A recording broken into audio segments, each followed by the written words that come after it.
Back in July, we previewed Amnesia: The Dark Descent, and what we played scared the daylights out of us. We finally got our hands on the final product, and we can say with all sincerity, it's nothing short of fantastic. Throw your blanket over your head, here comes our full review. What happened?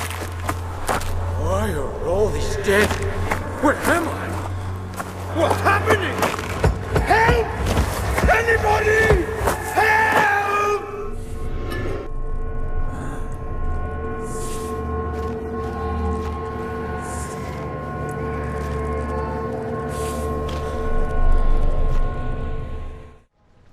Amnesia: The Dark Descent is a first-person horror adventure game from Frictional Games, the developers of the cult favorite Penumbra series.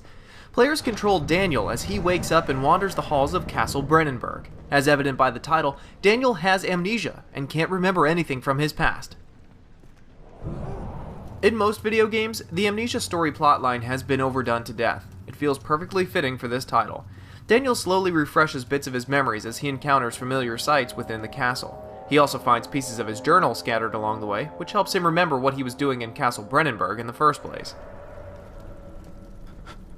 You are alone in the castle, but Castle Brennenburg plays just as much of a role in the game as Daniel himself.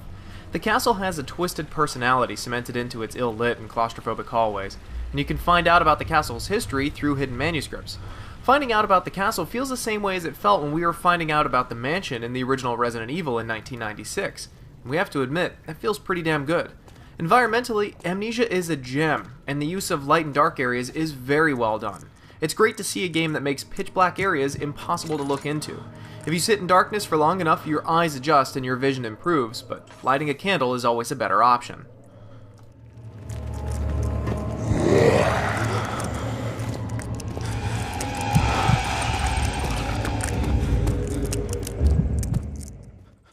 In Amnesia, Daniel is being hunted by an unnamed darkness, and to fight back the evil, he's armed with nothing.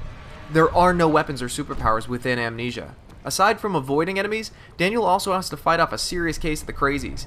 Staying in darkness will make Daniel's insanity ramp up. Looking at enemies will also cause Daniel's insanity level to rise, but at a much faster pace. But the only way to survive from enemies is by hiding in the darkness. So you have to make a decision when an enemy crosses your path. You either try to take on the enemy, get your face ripped off and die, or you can hide in the darkness and let your brain slowly drip out your ear, but you live to go insane another day. It's a fantastic gameplay mechanic and we love it.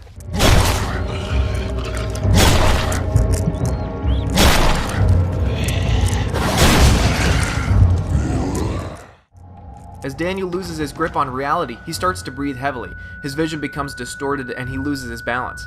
We've already made Daniel go so batshit insane that he could only move by dragging his face on the floor, and he was hallucinating bugs crawling on him.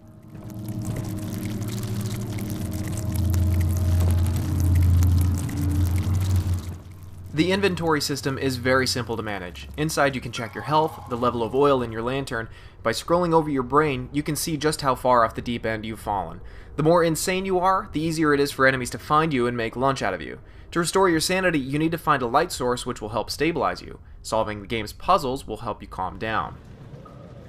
In order to progress through Amnesia, gamers have to solve some pretty clever puzzles. Some of the puzzles may get a few players stuck for a little while, but none are impossible, and all of them feel very logical. Most of the puzzles require finding items in the environment, combining them with other items within the inventory, and then using the items in the right place.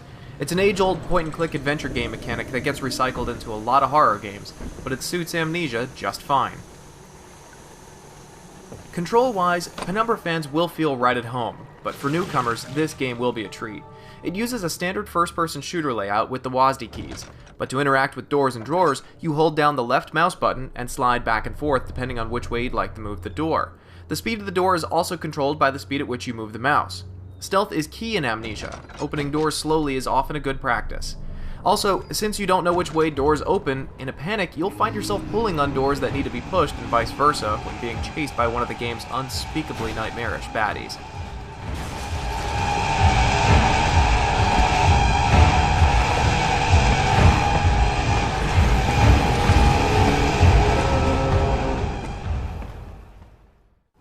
Finally, Amnesia is absolutely frightening. After some particularly scary experiences in a flooded part of the castle, I found myself reluctant to put my toe in any water anywhere else in the game. Frictional Games' conscious decision to keep weapons out of play is 100% the right choice. Your helplessness will fuel your fear. Your heart will pound in your chest, and you'll hold your breath as you wait for the monsters to pass. It is without a doubt the scariest game we've played in over 5 years. Play this one at night with headphones on. Amnesia is an experience you won't soon forget.